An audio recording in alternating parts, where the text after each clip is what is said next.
여길 봐야 되나 요걸 봐야 되나 아무거나 볼게요.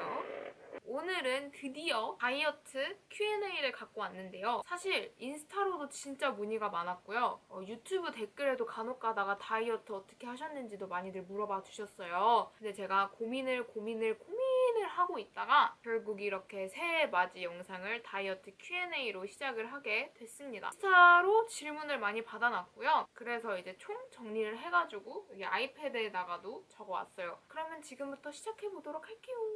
제가 이렇게 막 정리를 좀 많이 해왔어요. 다이어트 전 몸무게와 다이어트 현 몸무게에 대해서 말씀을 드리도록 할게요. 다이어트 전 몸무게는 58.6kg이었고요. 키는 158cm입니다. 다이어트를 하고 난 후에 몸무게는 오늘 아침에 재서 딱 이거예요.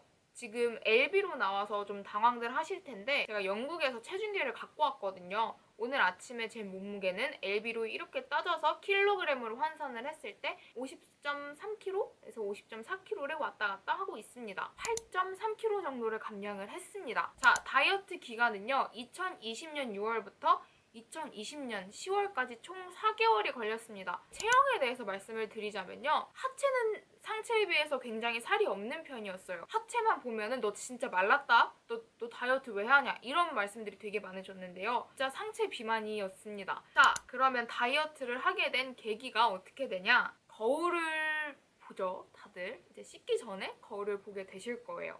자괴감이 너무 많이 드는 거예요, 어느 순간. 저는 제 몸무게를 거의 안 쟀어요. 거의 2년 만에 잰 거였거든요. 근데 58.6을 보고 설마 몸무게 이거 킬로그램이 잘못 나온 거겠지? 이상해서 근데 그 뒤로 보니까 거울에 막 팔뚝이 이만해 있고 등살은 너무 많아서 자괴감이 너무 많이 들었어요. 왜냐면 일단 키랑 몸무게랑 똑같잖아요. 158cm인데 58.6kg예요. 이러다가 키를 넘어서겠어.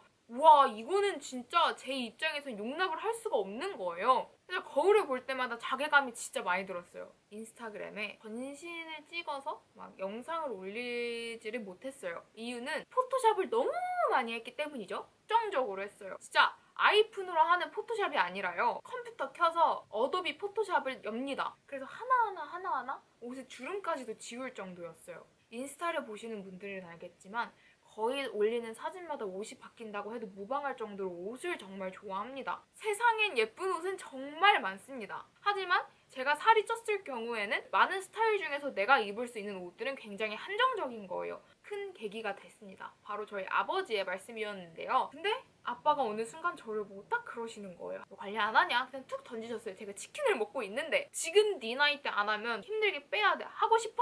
라고 하셔서 그러고 싶진 않은데? 또 이 마음이 또 드는 거예요. 치킨을 먹다가 좀 멍 때리다가 다시 치킨을 먹었어요. 일단 먹어야 되니까.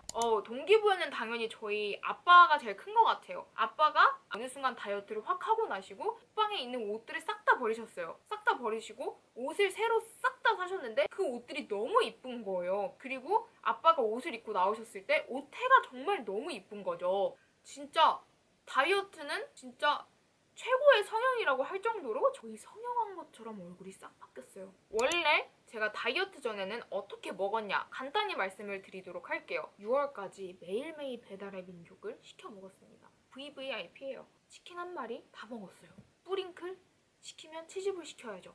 다 먹었어요. 감자탕을 진짜 좋아하거든요. 감자탕을 중짜리를 시켜요. 감자탕에 라면사리를 넣어요. 수제비 추가, 공깃밥을 추가합니다. 다 먹어요. 초밥. 저희 아빠가 저 초밥 드시는 거 보고 깜짝 놀라셨거든요. 왜 이렇게 많이 먹냐고? 초밥 기본 20피스는 거뜬히 먹어요. 습관이 좀 바뀌었어요. 다이어트를 하고. 어떻게 바뀌었냐? 배가 부르기 전까지 먹습니다. 배부른 느낌을 싫어하게 됐어요.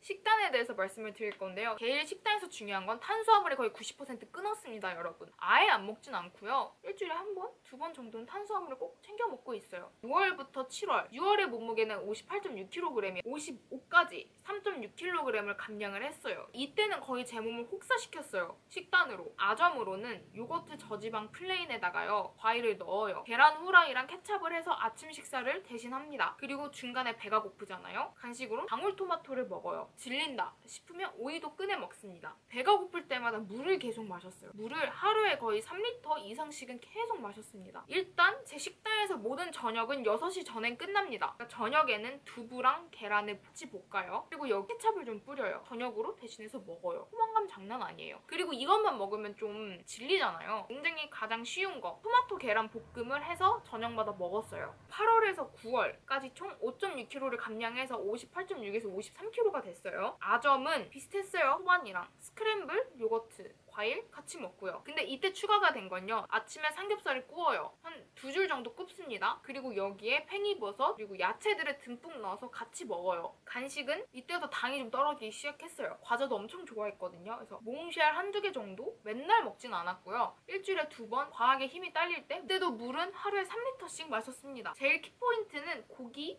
야채를 정말 많이 먹었어요. 마늘, 양파 지겹게 먹었습니다. 저녁, 단백질 위주의 고기. 이때도 저녁에도 고기를 먹었어요. 그리고 너무 고기가 질려요. 진짜 물려요. 아무리 저 삼겹살 너무 좋아하지만 물립니다. 토마토 계란볶음을 또 먹어요. 그리고 10월에서 11월 이때는 영국에 갔어요. 영국에 갈 때까지만 해도 몸무게가 53kg였습니다. 영국에 가서 50kg대까지 빼서 왔어요. 그게 얼마나 걸렸냐? 총 한 달이 걸렸습니다. 총 8kg를 감량을 해서 50.5 정도가 됐어요. 본격적으로 균형이 잡힌 식사를 하게 된 시기였죠. 물론 탄수화물은 다 뺐죠. 필요할 때만 먹고 아침마다 사과 한 개를 꼭 먹었어요. 빵도 먹고 싶고 쌀도 먹고 싶잖아요. 슬슬 6개월이 다 돼가는데 저는 그래서 빵은 무조건 통밀로 대체를 했어요. 한국에는 잘 모르겠어요. 근데 영국에는 통밀 베이글, 통밀 식빵, 통밀이 정말 많았거든요. 그래서 모든 건 통밀로 대체를 했습니다. 통밀 이런 걸로는 어떻게 식단을 짰는지는 진짜 제 유튜브 브이로그에 싹 다 나와 있어요. 면 같은 경우에도 통밀면, 그러니까 파스타죠. 파스타 통밀면으로 대체를 했어요. 저는 라면을 그렇게 좋아하는 사람은 아니라 다행이었던 것 같아요. 막 면이 너무 먹고 싶어. 우동면 같은 거 있죠. 곤약면을 사다가 먹었습니다. 밥이 제일 문제죠. 한국인은 밥심이잖아요. 밥을 정말 좋아하는 제가 어떻게 바꿨냐면요. 오트밀로 밥을 대체를 했습니다. 오트밀을 프라이팬에 넣고 볶아요. 기름 없이 그냥 볶고 거기에 불을 끄고 물을 좀 넣어주면 얘네끼리 뭉칩니다. 밥처럼 꾸덕꾸덕해져요. 한 주먹만에 지나? 이 정도가 됩니다. 이 정도로 해서 그걸 밥 대신에 먹었어요. 그리고 이제 운동을 많이 했냐는 질문도 있었어요. 제 지인분들은 아실 거예요. 저는 운동이랑 굉장히 거리가 먼 사람입니다. 운동을 싫어해요. 지금 현재까지도 플랭크는 하루에 총 3번씩 1분씩 아침, 점심, 저녁으로 하고 있고요. 그리고 스쿼트는 하루에 50개씩 해줘요. 영국에 있을 때는요. 웬만하면 걸어서 1시간 반 거리도 약속이 있을 때 그냥 걸어갔어요. 치팅데이도 있냐고 많이들 물어보셨는데요. 아우 치팅데이 없는 다이어트는 여러분 상상하기도 힘들어요. 일주일에 한 번 정도 치팅데이를 가졌어요. 탄수화물 섭취를 그때는 해줬습니다. 단 치팅데이 때 주의하실 점은요. 과하게 배부르지 않게 드셔야 돼요. 배가 불러도 눈앞에 음식이 있으면 먹게 되잖아요. 그때 멈추셔야 돼요. 본인 컨트롤을 진짜 잘하셔야 돼요. 다이어트는 본인 하기 나름이에요. 식욕 폭발할 때 어떻게 하셨냐는 질문도 진짜 많았어요. 주위에서도 물어봐요. 너 어떻게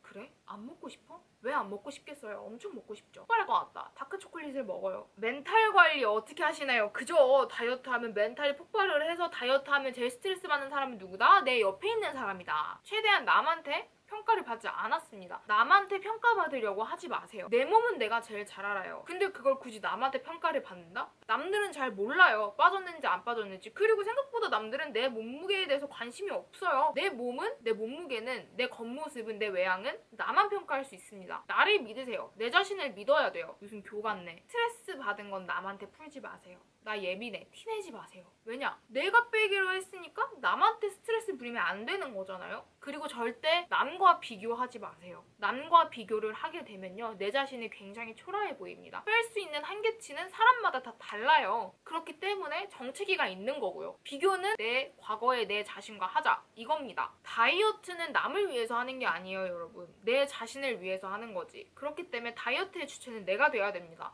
무엇을 위해 다이어트? 나를 위해서 하는 거야. 너네 위해서 하는 거 아니야. 내 자신한테 만족하기 위해서, 내가 봤을 때 이쁘기 위해서 다이어트 하는 거야 라고 생각을 바꾸세요. 이렇게 하게 되면 내 자신에 대한 애정도가 조금 더 많이 상승을 하게 되거든요. 그렇게 되면 정말 멘탈 관리? 그거 별거 아니에요, 여러분. 이제 다이어트를 눈 아파. 엄마, 현재 다이어트를 하고 계시는 분들께, 이 영상을 시청하시고 계시는 분들께 해드리고 싶은 말이 있습니다. 여러분, 다이어트의 계기는요, 내가 내 몸을 보고 내 자신을 봤을 때 느끼는 게 있어야 돼요. 내 몸의 주인은 나고 남이 아니에요. 남에게 평가받길 원하지 마세요. 빠지면 알아서 남들이 나중에 빠졌다고 좋게 말을 해줍니다. 내 자신을 조금 더 사랑해주세요. 다이어트를 하면서. 저는 다이어트를 하면서 자존감도 굉장히 많이 올라갔고요. 다들 내가 자존감이 높은 줄 알아. 근데 저도 사람이다 보니까 자존감이 바닥에 칠 때가 많아요. 내 자신에 대해서 관심을 더 많이 갖게 됐고요. 내 자신을 배려를 많이 하게 돼서 내 자신을 조금 더 사랑을 하게 된 것 같아요. 네, 이렇게 해가지고 다이어트 Q&A 영상을 찍어봤는데요. 많은 도움이 됐을지는 모르겠어요. 여러분 모두 화이팅해서 우리 나 자신을 위해서 건강해져 봅시다. 그리고 지금 올린 것들을 제외하고 궁금하신 점이 있으시면 댓글 아니면 인스타로 언제든지 DM이랑 댓글 남겨주세요. 2021년 새해 복 많이 받으시고요. 올해는 조금 더 행복하고 조금 더 나은 한 해가 됐으면 좋겠습니다. 그럼 모두 복 많이 받으시고요. 그러면 다음 영상 브이로그에서 만나도록 해요. 안녕, 새해 복 많이 받으세요.